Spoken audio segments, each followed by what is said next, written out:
ஒரு முக்கியமான நாளுங்க. மிகவும் சோகமான நாள் தான். பாக்கியராஜ் தெரியும் உங்களுக்கு. தமிழ் சினிமாவின் இயக்குனர் சிகம் அவர் யாரும் அதே மாதிரி தான் அவரும். அந்த அளவுக்கு இயக்கத்திலும் சிறந்த படங்களை கொடுத்துருக்காரு. ரசிகர் மத்தியில் ஒரு மிகப்பெரிய இடம் பிடிச்சிருக்காரு. அவர் இன்றைக்கி காலமாயிருக்காரு.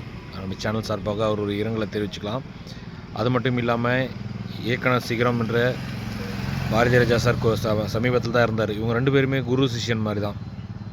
இவங்க 2 பேருக்குமே 1 மாதம் கூட ஆகலை. அதுங்காட்டியும் குரு போனதுலேயே பக்கத்திலே இவரும் போயிட்டாருங்க. ரொம்ப மனசுக்கு ரொம்ப கஷ்டமாக இருக்குது. அது மட்டும் இல்லாமல் ஒரு முக்கியமான நாள் இன்றைக்கி ஒரு துக்க நாளாக அனுசரிப்பார். தமிழக அரசின் சார்பாக கன்ஃபார்மாக அனுசரிப்பாங்க. நீங்கள் ஒன்றா பாருங்கள், தளபதி விஜயம் வருவார். ஏன்னா அவங்க பையன் தளபதி விஜயோட தீவிரமான ரசிகர். அது மட்டும் இல்லாமல் அவர் லாஸ்ட்டாக குஷ்பு அவங்க பொண்ணு கல்யாணத்துக்கு தான் கோவாவுக்கு போயிட்டு வந்திருக்காரு. போயிட்டு வீட்டில் வாக்கிங் போய்ட்டு கொஞ்சம் நெஞ்சு வலிக்கிற மாதிரி இருக்குன்னு சொல்லியிருக்காரு. உடனே அதுதான் மனுஷனுடைய வாழ்க்கை. அதுதான் எந்த நொடியில் என்ன நடக்கணும் யாராலையும் சொல்ல முடியாது. இருக்கிற வரைக்கும் கொஞ்சம் சந்தோஷமாக வாழுங்க. போட்டி பொறாமை எதுவும் இல்லாமல் சந்தோஷமாக வாழுங்க. பணம் எல்லாம் சேர்த்து வச்சு ஒரு பிரயோஜனமும் கிடையாது. அன்பு, பாசம் அதெல்லாம் இருக்கணும். 4 பேர் மதிக்க கற்றுக்குங்க. அது எல்லாமே இருந்தால் சூப்பராக இருக்கும். நன்றி.